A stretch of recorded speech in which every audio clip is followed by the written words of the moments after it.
It's on air. Ryan Seacrest with you. Yeezus. Yeezus. Kanye West is with us in the studio. Good to see you, man. Good seeing you, too. I've seen you the last 3 days in a row. Yeah. Right? I've saved nothing for us to talk about. I was telling Ellen, I said, I saw him for the first time in a long time the other day, and I looked at him and I said, dude, you're skinny, man. Almost like I was frustrated. You know what I mean? And I said, what are you doing? He said, you're on a raw food I type eat raw diet. food sometimes. Yeah, it's good. Yeah. Can you do it all the time? I mean, you can. I just don't want to. I saw you. I saw you eating some bacon on Sunday, so you got to cheat every once in a while. Yeah. So how are you holding up, man? There's so much going on in your world between an album, an engagement, and a tour. Right. How do you balance all of that? Because I would imagine this is the most you probably have had going on with both personal and professional at the same time. Well, I work a lot on clothing also. Yeah. And I work on content, and I work on, like, my company, Donda, at the same time. So I just multitask. I'm just a really good multitasker. You can compartmentalize, right? Yeah, and I spend a lot of time, like, researching, finding, and hiring the best people to do it. So I don't do it. And you don't have to worry. Yeah. Well, you set the tone, you give the inspiration, and then you must know how to delegate as well. Yeah, you delegate, you empower people, and sometimes you take people who have a similar skill set but come from two completely different mindsets, right, and get them to work in a room together. And the things that they both agree on will probably be the best product. And that's how you get that one thing. It's not, yeah. There's nothing you don't do that's not artistic in some way or has your sense of style. I mean, let's talk about the shows, the tour. There are so many moments in that show. I didn't get a chance to go yet, but some of our staff here went, and they showed me some video of the mountain and the lava and the fire and the different things that happened in the show. How long does it take you to conceive a show like that? And then how long does it take you to perfect it? It takes a lifetime, really, because you get stuff you pull from your gut. Like, I coined this term, emotionalism, and it's, if you're about to die and your life flashed before your eyes, what would you see? And pull from that, create from that place. So that's interesting. That's, if I was 3 years old, I'd see like a mountain, right? I'd see Jesus, I'd see a monster, I'd see like these girls, I'd see like a cool superhero or something, like in a mask or something like that, and that's what I would want to do. Like, that's the Glow in the Dark was also just like tapping into my childhood and just creating from that place. But the process of it is like 5 months. And would you call yourself a perfectionist? No, I'm not a perfectionist anymore. Yeah. Yeah. Where's Kanye? What happened? What do you mean anymore? Tell me, what do you mean anymore? Because I've realized that it's all practice. It's all like, could you say that the Air Jordan 1s were perfect? There was no way to make them perfect. There's nothing that we can make in our lifetime that's perfect. The only person who can make something, I mean, not person, but God is the only, right, being, or it's not being. What do you call that? God can make things perfect. Force. As men. The as force. Men, yeah, we can't make things perfect. So, that once takes you just a lot accept of pressure that. off you too. I mean, it's kind of like if you're known for being a perfectionist, but then you look at life that way.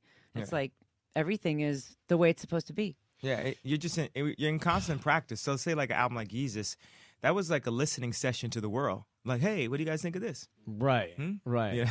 But it's got so many different layers to it, right? I mean, all the different songs have different layers, different walks of music, all worked within it. And some of the songs are mature, right? Yeah.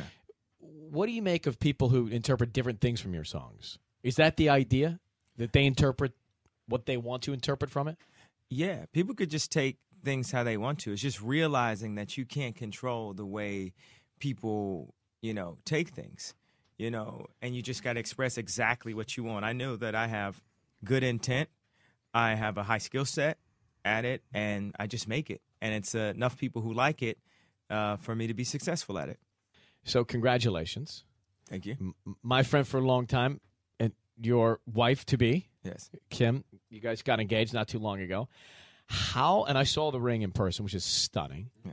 How long did you carry the ring around, and where did you keep it so it was safe? That ring was 4 hours old. Is that right? When I put it on a finger, yeah. Because you were here at that Hollywood I had to pick it film up show in L.A. Yeah, I was working on it for a while. I was working with 4 different jewelers. She said you designed it like directly with our friend Lorraine. Yes. Yeah. Nice. But you just picked it up that day, got on the plane, Yeah. put it in your pocket. Or I did just you? put it in my bag. Yeah. Oh, you did? Yeah. Like I would think you put it like on a chain and hide it. But So you you feel it. you were just talking about confidence. Like you exude confidence when you're up on stage. You exude confidence in what you do, right? I think so, yeah. How confident were you, or nervous were you, in that moment when everything was happening inside AT&T Park? I was nervous. Like I actually was talking to her cousin. I was like, I don't know. What do you think she's gonna say? Come on, really? Yeah.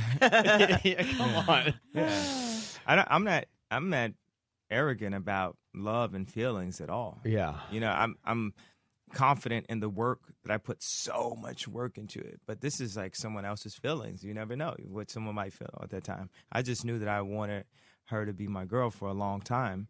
So, you know. And haven't you known this for a long time? Yeah.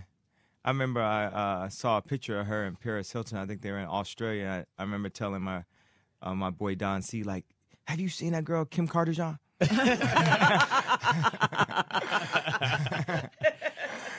And how did you keep it all a secret? Because that was the brilliance of it. I know I spoke to Chris, and she said that obviously you had given her a phone call, you had talked to her, but how'd you keep it all under wraps? I just didn't tell anybody. They thought, everybody that came in just thought it was a surprise party. So, of course, I didn't tell her that anyone was coming in. And she knew I was going to do something for her birthday. So as soon as she heard the Lana song playing, she just figured I was going to have Lana sing and we're going to have dinner. And because at a certain point, she just knows I'm going to do something that's, you know, turned up. Right. So she's expecting, you know, something like awesome. Like the guy who organized it was talking about all this like romantic lighting. And I was like, enough already. We're at a baseball stadium. field. Yeah. Like it has to be fully lit. That was like one of the things that was making me really, really mad. It's like, let me make it be like what I would do. Right. Yeah. Not what, you know, how you would do it and how someone else would do. And I'm sorry to all of like male kind men. No, we have an issue, bro. We were talking about the other day on the air. We're like, what do we do now? Yeah. But the thing is, like, when you say stuff like, yo, I'm a creative genius, everyone looks at you like you're crazy. So I'm like, okay, you know what? I'm about to turn up. I'm going to turn up on this engagement. I'm going to turn up on this show. I'm going to turn up on this merch that we just did. That's, you know, incredible that we got this pop-up store over on Melrose. I just have to just turn up completely because I've been trying to create outside of the box of being a musician or a hip-hop artist or whatever it is. And I've talked to people who would have the power to allow me to go to the next level. And they just look at you like you're crazy. Or they just try to put you like in a music box. And at what point do you see something and say, yo, he really might be like Walt Disney. He really might be like that creative. And not just a rapper or based on how many, I went anti-hit song. I could basically, it's only like 1 or 2 choruses on the whole Yeezus album. That's right. I was like, You did not write radio hits, right? You did not write hooks. Yeah, I know how to write Heartless and you know hit songs and stuff. I'm just not interested in that particularly. I'm interested in design. I'm interested in helping the world. My company Donda is a product, content, and experience company. You go to my show, that's an experience. A product could be the Nike idea. You remember I was bringing in the Louis Vuittons. Yeah, you sat right there. Oh, yeah. That was a one-time thing. They never let me create again. And creativity, if you're a creative, to create is your oxygen. Because people could look and say, well, you got a car, you got this, you have a family, you have that. And yes, that is like everything. I feel very blessed to have a family. I feel very blessed to have a career that affords me a nice lifestyle. But I got more to give to the world. Right. Meaning like when I wanted to rap and no one would sign me and I had Jesus Walks, I had more to give to the world. If you picture, what if, like I said on the BBC interview, what if 2 Chainz did 116 and they said, okay, that was really dope. No more. 2 Chainz did 116s, 100 verses in 1 year, Right. 100 features in 1 year. But what if he had been told 1 and that's enough? What What do you do with all that leftover? You right? start drinking. You start going to sleep early. You start that because what if you're gouty and you know you're the best architect, and everyone's saying that you're saying you're the best architect the wrong way? The problem isn't whether or not you are the best; it's the way you're saying it. People get really hung up in the way I word things, but I'm the best. That's the bottom line. That's the bottom line. Michael Jordan. You're like, if you talk to Michael Jordan when he's on his 5th ring, you don't say, how does it feel to be one of the best basketball players? He's Michael Jordan. So I had to turn it up to this level because they look at you like you're crazy. Like when I go up on stage and I do whatever I say, this is the best. I'm looking like, am I the only one here that's not crazy? There still hasn't been a better video to this date. There still hasn't been a better video than the Beyonce video. And that's the thing that people in America, everyone hated me the most for. The perception. This doesn't look good. That doesn't look good. But I'm not here to try to be the most likable guy on the planet. I'm here to make things easier for people with the creativity that I have. I got a question for you. Yeah. Because I mean, you listen to Conviction. Yeah. Where's the drive come from? Like, where does that burning fire inside of you come from? God has blessed me. He's given me my strength, and he's given me a focus, family, and to spread the word. And that's the way I want to create. I want to design churches. You know, I want to use everything I did to design the Watch the Throne and apply that to designing the new churches. And I want to spread the word. Let me ask you. Okay, so do you think it will be, or do you care that it would be controversial if you design churches? If people listen to some of your songs and lyrics and then sit in the church, don't you think there will be some sort of controversy there? That's not my concern. My concern is doing God's work. He'll work everything else out. Let me ask you this. So I listened to Yeezus. Yeah. All right, let's do it again last night. Yeah. And I'm thinking to myself, all right, so now North can't understand any of this. But at what point does North start asking Daddy about some of this art, some of this adult art, and what do you say to North? And do you think you'll ever taper it? Do you think you'll ever pull back on it because you soften up a little bit as a dad? Does that make sense? Yeah, I just have to. I haven't been a dad before, so I can answer that question better when I'm closer to that moment. But you are a dad now. But you have to think about that, right? I mean, you're going to get questions. Yeah. And it may not influence your art. I'm just wondering if you think it would have an impact. Yeah, I don't really. I don't strategize like that. You don't? It's going to be. There's so many moving pieces right now to.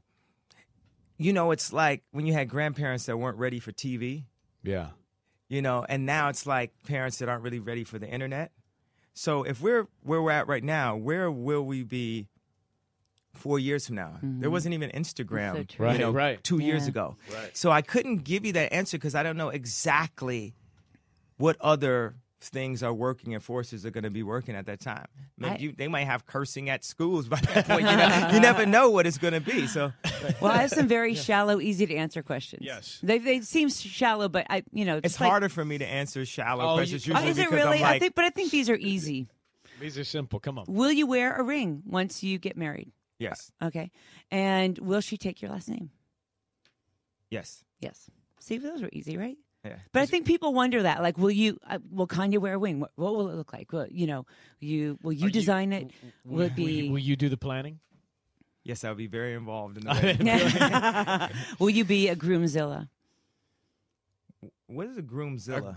Like a bridezilla is I don't think you'd be a groomzilla, but I do think you very much want to be in charge of what that wedding's going to look like and feel like. That would be my guess. Yeah, or I want to pick who is going to be in charge. Yeah. Right. And then I like to micromanage them. Yeah, I like to get the people who do like the Chanel shows. Yeah.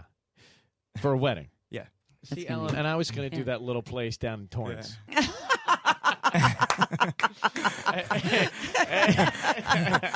Hey, Andrew. San Pedro. Andrew, go ahead. You're on with Kanye. Hi, Ryan, Kanye. I'm a fan and follower of you both. Kanye, I wanted to know what is one of your biggest, memories or favorite things in terms of your work? What is one of your favorite projects you've done, and why does it mean so much to you? Boy, that's gonna be tough to pick, isn't it? Yeah, but I like the fact that he said projects. It's like he really understands and gets it, that it's like if I work on the Yeezys, that's a project. If I work on an album, it's a project. It's not just you're a musician, you're this, you have a new video coming out. But maybe dark fantasy, the way we made that. We stayed down in Hawaii, and the RZA came down there, and Nicki Minaj came down there before her first album came out, and Ross was down there. Pete Rock, Q-Tip, and Elton John played pianos on all of the lights and everything, and we just worked on it for a long, long time. And what it was I don't. If we talk about being a perfectionist, I am not here to really, try to attempt to do perfected work. I rather challenge people with things that are imperfect and allow people to build on a concept, an idea, meaning like there's a version of On Site that's going to come out a year from now where someone was inspired by that and they do a better version of it.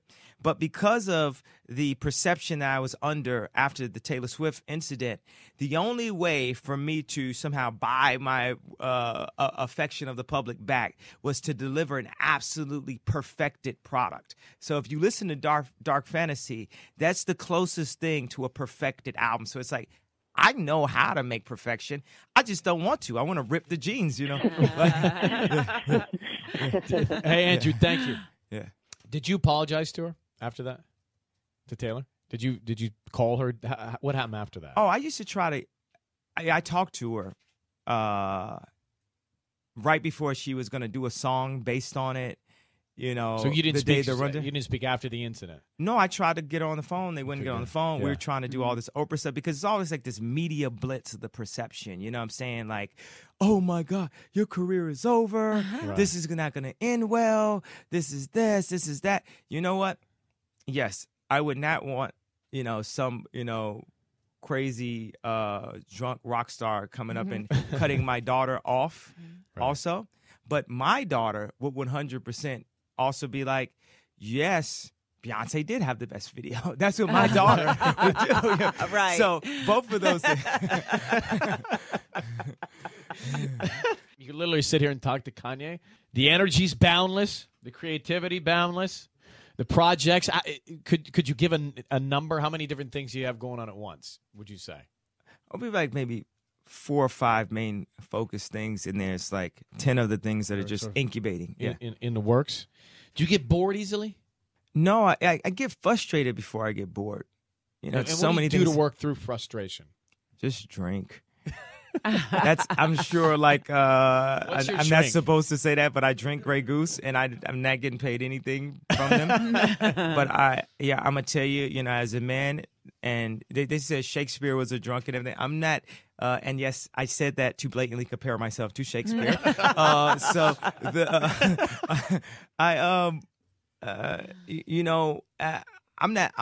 not perfect, and certain mornings, I wake up, or maybe at the evening, and I'm not like a falling over drunk or something like that, but I'll just pour a little goose, grab some ice cubes, and just practice patience. Because it's a couple things. People say life isn't fair. What are you complaining about? Blah blah. It's not fair that I don't have infrastructure for what I want to do in clothing, because I'm crazy influential. Meaning, like, it's no way for it to not work. I mean, when we do T-shirts, we do $200,000 in T-shirts in 5 hours. Right. Meaning, like, it works, but it's a wall. The same wall that I'm talking about, the Truman Show wall, the Michael Jackson, the glass ceilings, when he couldn't get his videos played because he was considered to be urban. Now, for me, what I want to create isn't about black and white, but the reason why I'm not able to create what I want to create is about being black and is about classism. And that's that wall when I took my girl to the Met Ball and they put it up on Vogue.com, they tried to say she wasn't there because they didn't want a reality show girl there. Or like what the Hollywood, whatever that thing is called, Walk of Fame, that they said, we will never put a reality. Wait a second, but she's a star. It's not the walk of singing or the walk of like acting. It's the walk of fame. So it's a couple of things. And classism has been going on before racism. It was just about classism. It's not about like this Paula Deen, like that's old school racism. No, that's not how we do it. We're classists. We've got our cool table. We got our house in the Hamptons. We got our boat, and we got our ticket to the Met Ball. And this is what we do. We're on the cover of Vogue because blah, blah, blah, blah. There's no way that Kim Kardashian shouldn't be on the cover of Vogue. She's like the most intriguing woman right now. Barbara Walters is calling every day, please, let me put you on the most interested. Of course we're the most interested. But and collectively, we're the most influential because it's true, especially with clothing. Nobody's looking at what Obama is wearing. Michelle Obama can't Instagram a pic like what my girl Instagrammed the other day. I saw the other day. By the way, whose suit was that? That was amazing. It wasn't about the suit. It was about the girl. So it's to say that, so when we're there and Kareem Rothfield supports my girl, that's a breakthrough. When Franca Zazzani, the editor of Italian Vogue, comes to our show in Vegas with Roberto Cavalli and everything, that's a breakthrough. There's a wall of classism that we're breaking through because we will be the most influential in clothing because it's true to us. What if North says, hey, I want to be in this business. I want to be in an actress or a singer or, something that might result in fame. Do you support it? I'm going to support her whenever she wants to do. Doesn't matter. I mean, if she wants to be like an axe murderer, I'm going to like, no, I'm not going to support her with that. There are parts of fame that you don't love. I mean, clearly, you know what I mean? There are parts of the paparazzi and the following that you don't like. But what I needed to realize, that that's a blessing also. People could say fame is a curse, fame is a drug, but it's learning how to handle that drug. How to handle the high, because it is a high. A lot of people can't come, they crash, they burn. It's like being like in outer space almost. And it's like also like on the movie Gravity in the beginning, it's like having someone to hold on to really helps a lot. Having someone that you could talk to while you're right there. Having someone who doesn't, want you just for your money or to get famous. Right. Like Kendrick Lamar said, people around me just to be famous. It's like Kim's definitely not around me I'm not around her to be famous. I'm around her because, she's awesome and she looks amazing and she's a sweet person. It's just too many benefits and stuff. It's like kind of like an unfair, like, level of like awesomeness in like one person to be that smart, to be that nice, to be, I know this sounds shallow, but like blatantly fine as hell, like one of the most beautiful people of all time. It's not hard to wake up to. Kanye West, man, it's always good to see you. Yeezus, iTunes, tickets, KanyeWest.com. Anytime, the next chapter, whatever it is, come on by. Good to see you as always, bro. Thanks. I appreciate Thanks. it. Has your sense of style. I mean, let's talk about the shows, the tour. Mm-hmm. There are so many moments in that show. I didn't get a chance to go yet, but some of our staff here went, and they showed me some video of the mountain and the lava and the fire and the different things that happened in the show. Mm-hmm. How long does it take you to conceive a show like that? And then how long does it take you to perfect it? It takes a lifetime, really, because you get stuff you pull from your gut. Like I coined this term. It's on air. Ryan Seacrest with you. Yeezus. Yeezus. Kanye West is with us in the studio. Good to see you, man. Good seeing you, too. I've seen you in the last 3 days in a row. Yeah. Right? I've saved nothing for us to talk about. I was telling Ellen, I said, I saw him for the first time in a long time the other day, and I looked at him and I said, dude, you're skinny, man. Yeah. Well, you set the tone, you give the inspiration, and then you must know how to delegate as well. Yeah, you delegate, you empower people, and sometimes you take people who have a similar skill set but come from two completely different mindsets, right, and get them to work in a room together. And the things that they both agree on will probably be the best product. and that's how you get that one thing. It's not. Yeah. Well, there's nothing you don't do that's not artistic in some way, or have had going on with both personal and professional at the same time. Well, I work a lot on clothing also, Yeah, and I work on content, and I work on like my company Donda at the same time. So I just multitask. I'm just a really good multitasker. You can compartmentalize, right? Yeah, and I spend a lot of time like researching, finding, and hiring the best people to do it. So I don't do it. And you have to work. Almost like I was frustrated. You know what I mean? And I said, "What are you doing?" He said, "You're on a raw food." I eat raw food sometimes. Yeah, it's good. Yeah. Can you do it all the time? I mean, you can. I just don't want to. I saw you. I saw you eating some bacon on Sunday, so you got to cheat every once in a while. Yeah. So how are you holding up, man? There's so much going on in your world between an album, an engagement, and a tour. Right. How do you balance all of that? Because I would imagine this is the most you probably